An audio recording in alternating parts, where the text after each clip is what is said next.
आता जे तुमचा चाललेला जो चांगुलपणा आहे, आपलं वाईट चाललंय म्हणून हा चांगुलपणा सोडायचा नाही. आता आपलं चांगलं चालना म्हणून जर हे तुम्ही जर सोडून दिलं तर मला वाटतंय पुढचं परत फार अवघड होईल, अवघड भोगावया. तुमचं आता केलेलं कर्म हे भविष्यात पुढच्या जन्मामध्ये कामाला येत असतं. आता आपलं चांगलं करून चांगलं होत नाही का, आपण पाठीमागच्या जन्मामध्ये काहीतरी कुटाने केलेले आणि ते भोगूनच फेडावे लागतात. भोगून फेडावे लागतात म्हणण्यापेक्षा फेडावेच लागतात. याचं नाव काय आहे? प्रारब्ध. मग हे कसं तयार होतं महाराज? तर ते तयार होतं बघा, आपण जे वागतो की नाही, हे वागत असताना आपण सहज म्हणतो, अरे मला कोण पाहतंय, तुला कोण पाहतंय, असं म्हणायचंच नाही मला कोण पाहतंय. तुमच्या सोबत दररोज 2 माणसं दररोज हिंडतात सोबत. तुम्ही म्हणाल मग महाराज दिसत कसं काय नाहीत? ते दिसत नाहीत म्हणूनच त्यांचं नाव गुप्त आहे. काय नाव आहे? गुप्त. कोणते गुप्त? बोला ना, कोणते गुप्त? बोला बोला बोला. तुम्ही नाराज तर नाहीत ना माझ्यावर? कोणते गुप्त? तर चित्रगुप्त. कोणते गुप्त?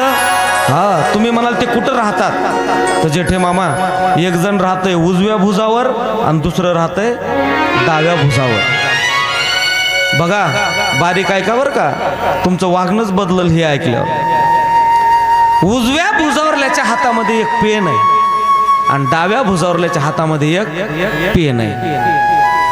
उजव्या भुजावरल्याच्या हातामधला जो पेन आहे त्या पेनाची शाई निळी शाई आहे आणि डाव्या भुजावरल्याच्या हातामध्ये बोला ना लाल शाई आहे. चांगलं कर्म केलं की निळ्या शाईनं लिहितंय कोण? उजव्या भुजावरलं. आणि वाईट कर्म केलं की लाल शाईनं लिहितंय. सप्त्याला आलात निळी शाई, कथा ऐकायला आलात बोला बोला निळी शाई, पंगत घातली निळी शाई, सप्त्याला वर्गणी दिली निळी शाई, लोकांचे बांध कोरले लाल शाई. हा लक्षात येते ना तुमच्या? सप्त्याला आला, कथा ऐकली आणि जाताना चप्पलच घेऊन गेला. कोणती शाही? लाल शाही. मग हे तुमचं आता हे कर्म सुरू झालं. बरं, हे प्रारब्ध कसं तयार होतं याचा मी चर्चा सांगायला लागलो तुम्हाला. चांगलं कर्म केलं की निळ्या शाईनं लिहिलं जातंय आणि वाईट कर्म केलं की लाल शाईनं लिहिलं जातं. तुम्ही म्हणाल ही लेखणी कधीपर्यंत चलती महाराज?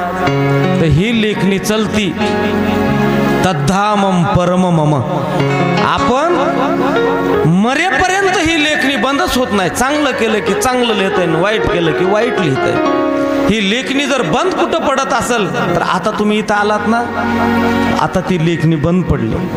पण इथून खाली मंडपच्या बाहेर गेलात की तुमची लेखणी चालू झालीच. बघा, त्या लेखणीचा लाग फक्त एकाच गोष्टीवर चालत नाही, एका जागेवर. ती जागा म्हणजे ही पवित्र जागा आहे. इथं आलात, लेखणी बंद झाली आणि मग एकदा का माणूस गेला आणि मग गेल्याच्या नंतर त्याला न्यायला येतात कोण? यम. हे पहिले 2 जण कोण? चित्रगुप्त. हे 2 जण मागं चालतात पळून जाऊ नये म्हणून. आणि ते 2 यमाचे जे आलेले दूत आहेत ते पुढे चालतात आणि चौघाच्या कचाटीमध्ये हा कोण? आता मनुष्य नाही म्हणायचं, आता याला जीव म्हणायचं. मनुष्य तर जाळून टाकलं. हे देह जे आहे तो गेल्याच्या नंतर काय केला? जाळून टाकला. ते पंचतत्वामध्ये ते विलीन झालं. मग हे जे जीव आहे याला धरून कुठं नेतात म्हणतात? तर मग याला नेलं जातं गंगेच्या काठावर. कुठं? गंगेच्या काठावर. आणि गंगेच्या काठावर गेलं की मग मामा तिथं त्याची चौकशी चालू होती. जेवाजीराव, आणि बोला तुम्हाला आम्ही हे मॉडेल 100 वर्ष वापरायला दिलं. कुणाला 100 वर्ष, कुणाला 80 वर्ष, कुणाला 50 वर्ष, कुणाला 25 वर्ष, कुणाला तर जन्मालाच मरतात. हे तुम्हाला आम्ही 70-80 वर्ष ही बॉडी तुम्हाला वापरायला दिलती. तुम्ही याचं कसं कसं केलंय आणि काय काय केलंय, कुठं कुठं कसे कसे कुटाने केलेत हे तुम्ही आम्हाला आता बोला बोला बोला सांगा.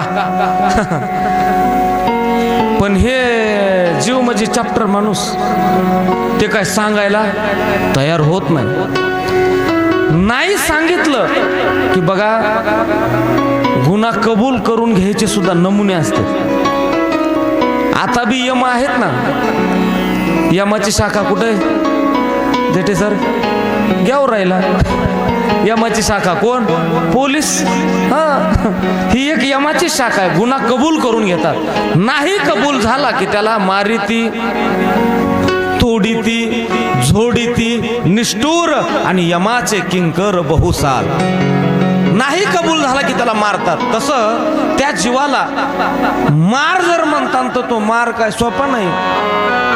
बाबा बाबा 3 प्रकारचा मार म्हणला आता. मारिती, तोडीती, झोडीती. मारणं वेगळं, तोडणं वेगळं आणि झोडणं वेगळं. मारणं म्हणजे नुसता मार, तोडणं म्हणजे पायच तोडेव, हातच तोडेव, कानच तोडेव, याला म्हणायचं तोडणं. आणि झोडणं म्हणजे हुरडा खाता का तुम्ही? हुरडा कशाचा असतंय? ऊसाचा आहे का नाही? ऊसाचा हुरडा असतंय का? ज्वारी का कापसाचा? कापसाचा म्हणले गुरुजी आहे का नाही? आपण ज्वारी, बाजरी, गव्हाचा आपण हुरडा खातो. ते हुरडा ज्वारीचे कणस काढून त्या आकटीमध्ये टाकले आणि ते भाजल्याच्या नंतर जे शलका माल आहे ते चोळून आपण काय करतो? खातो. आणि ते शिल्लक राहिलेलं जे असतं त्याला आपल्याकडे काय म्हणतात? पिशा म्हणतात. पिशा. तर ह्या पिशा काय करतात? तोडतात. याला म्हणायचं तोडीती. लक्षात येते ना तुमच्या? आणि त्या तोडलेल्या पिशा पुन्हा एका घोंगडीमध्ये त्याला भरतात आणि 4 जण 4 बाजूला धरतात आणि गुणिल्या आकारामध्ये हिकडल्या कोपऱ्यातला एक आणि हिकडल्या कोपऱ्यातला एक, त्याच्या हातात एक टिपरू असतंय आणि ते टिपरू असं फिरून टाकलं त्या पटापटाच त्या पिशातले काय होतात? ते दाणे मोकळे होतात. पण त्याच्यात बी काय कुत्सर दाणे असतात मामा, ते असे माग सरकत आहेत. फक्त जोडणारा हुशार पाहिजे. वरून ठोका टाकणं, खालून झटका. ते झटका हाणलं की परत ते दाणे कशात जातात?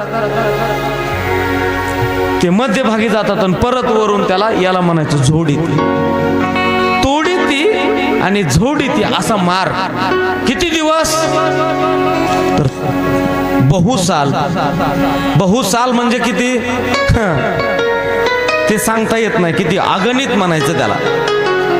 पण हे गंगेवरला जो मार आहे तो चालतो 14 दिवस चालतो तो मार. आणि 14 दिवस झालं की आपल्याकडे एक प्रथा आहे बघा. 14व्या दिवशी बोला ना, लोक काय करतात? जीव घालतात. त्याला आपल्याकडे काय म्हणतात? गंगापूजन म्हणतात. आणि ते गंगापूजनाला जीव घातलं की असं म्हणायचं आमचा बाप कस्टडीतून सुटला, गाव जीव घालायचं ना आपण मोकळे झालो. असा तो नियम आहे. आणि मग हे 14 दिवसानंतर जे पुढचा त्याचा जो प्रवास आहे, कर्मानुगो गच्छति जीव एकहा, त्याच्याबद्दल आपल्याला चर्चा करायची काय आवश्यकता नाही. पण कर्म कसं तयार झालं हे सांगतो. मग त्या जीवाला विचारतात, सांगा तुम्ही कसं कसं केलं आणि काय काय केलंय. मग हे नाही सांगितलं, पुढचा प्रवास त्याचा चालू झाला की मग परत अजून हे जन्माला, पुनरपी मरणम पुनरपी जननम, हे पुन्हा जीव पुन्हा जन्माला येते. सैजनपूर मध्ये जन्माला आलं. मग जन्माला आला की मग जन्माला आल्यावर हे जे लिहिलेलं आहे ना त्यानं, कोणतं? काळीशाही आणि लालशाही. मग तुम्ही म्हणाल हे त्याचं जन्माला आल्यावर ते कसं काय? त्याच्यावर सुद्धा एक मॅडमची नेमणूक केलेली. हे जन्माला आल्यावर याची जी फाईल तयार झाली का नाही, कोणती? चांगल्या कर्माची, वाईट कर्माची फाईल सापडायला जेठे मामा 5 दिवस लागतात. 5 दिवस. किती दिवस? कारण काय ती काय तालुक्याची फाईल थोडीच आहे, अख्ख्या विश्वाची फाईल आहे ती. 5 दिवस ती फाईल सापडायला लागतात त्या मॅडमला. काय नाव आहे त्या मॅडमचं? बोला ना. सटवी. काय नाव आहे त्या मॅडमचं? सटवी. आणि मग त्या मॅडमच्या हातात फाईल आली की मग ती मॅडम त्या घरी येते, कोणत्या? जिथं हे जन्माला आलंय तिथं. आणि मग त्याचं ते एक ना एक पान असं चाळीत, यानं कसं कसं केलंय, कुणा कुणाची कशी कशी वाट लावली, कुणा कुणाचे बांध कोरलेत, कुणा कुणाच्या तुरीत बैल चारलेत.